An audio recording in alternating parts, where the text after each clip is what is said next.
जो सहारनपुर का आपका दौरा है, क्या सियासी मायने हैं इसके? देखिए, सहारनपुर ही नहीं बल्कि पूरे उत्तर प्रदेश में 12 तारीख से मथुरा से हम लोग ने सामाजिक परिवर्तन रथ यात्रा अपनी शुरू की और इस यात्रा का उद्देश्य था सत्ता का परिवर्तन उत्तर प्रदेश में।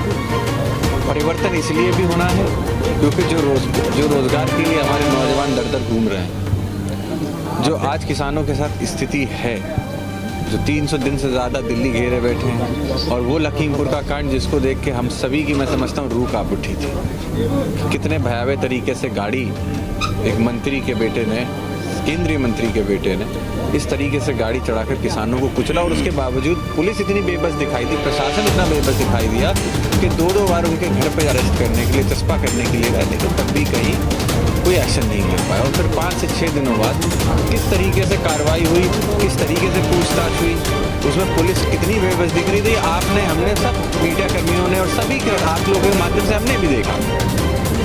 तो इस प्रदेश में योगी आदित्यनाथ जी जब शपथ लिए थे तब उनकी प्राथमिकता थी कानून व्यवस्था।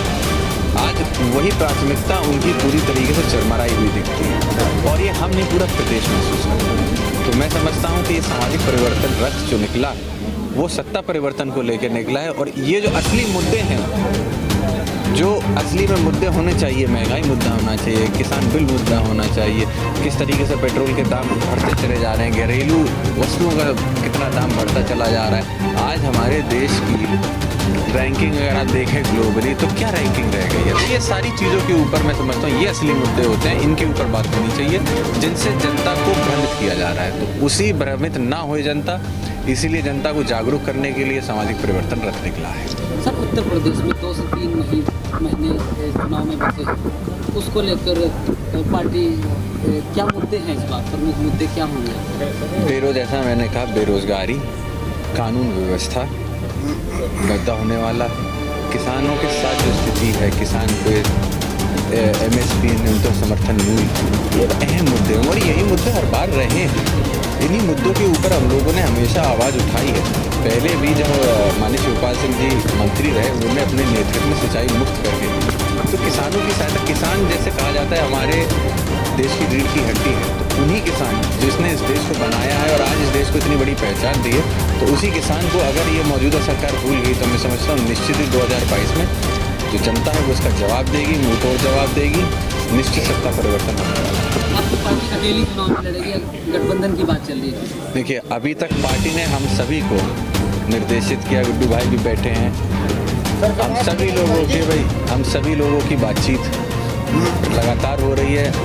विभिन्न दलों से समाजवादी पार्टी, हमारे राष्ट्रीय अध्यक्ष जी ने कहा है कि प्राथमिकता हमारी समाजवादी पार्टी है, क्योंकि हमारी विचारधारा एक है।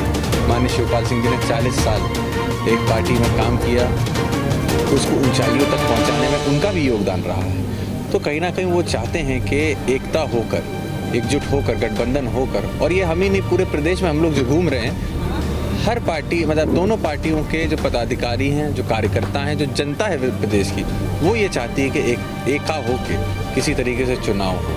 तो हम तो ये कहते हैं कि अगर हो जाता है, उद्देश्य एक है, लक्ष्य एक है, विचारधारा एक है, तो मजबूती से अगर एक ही मंच पर अगर हम लोग आएंगे तो निश्चित ही इसका प्रभाव बहुत बड़ा पूरे उत्तर प्रदेश के अंदर पड़ेगा। जिला सहारनपुर में क्या,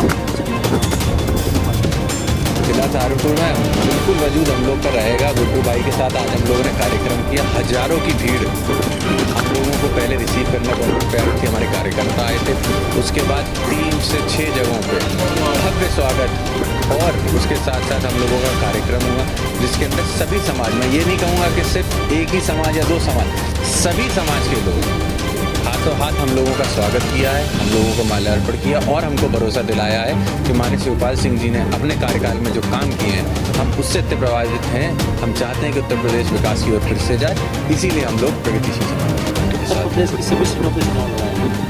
अभी तक तो जो हम लोगों को निर्देशित किया गया है, हम लोगों को कहा गया है कि बूथ स्तर तक, जिले से बूथ स्तर तक की जो हमारी कमेटी है, उन 403 विधानसभाओं का हम लोग रिव्यू करके आए, उन सभी विधानसभाओं को मजबूत करके आए, और उसके बाद अपनी पार्टी के जो शीर्ष नेतृत्व है उसको हम अपनी सिर्फ रिपोर्ट सबमिट करें, और उसके बाद हम लोग तय करें कि हम कैसे लड़ेंगे, कितनी सीटों पे लड़ेंगे, किस दल के साथ लड़ेंगे, किस तरीके से लड़ेंगे। आज का सहारनपुर दौरा, क्या इसे क्या माना जाए कि चुनावी शंखनाद एक तरह से हो गया है? जी बिल्कुल, चौहाई हम लोग तो ये समझ लीजिए, अगर ये दूसरी लहर ना होती तो ये जो सामाजिक परिवर्तन रथ है ये आज से 2 से 3 महीने पहले चल गया होगा।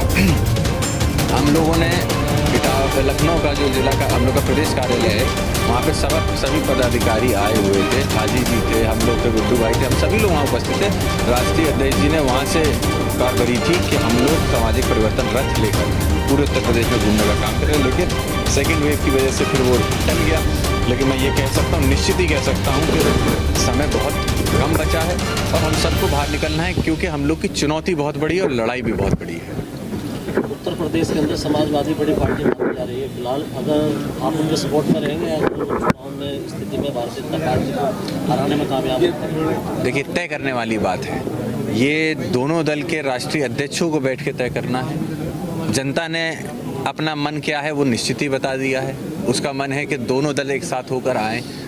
तो अब ये दोनों राष्ट्रीय अध्यक्ष जो हैं उनके ऊपर निर्भर करता है। हमारी पार्टी ने हमारे राष्ट्रीय अध्यक्ष को अधिकृत किया था, उन्होंने अपना मन साफ किया है कि भाई हम निश्चित हमारी प्राथमिकता समाजवादी पार्टी रहेगी। और अब मुझे लगता है ये समाजवादी पार्टी और उनके राष्ट्रीय अध्यक्ष माननीय अखिलेश यादव जी का निर्णय होगा कि उन्हें गठबंधन करना है कि नहीं करना।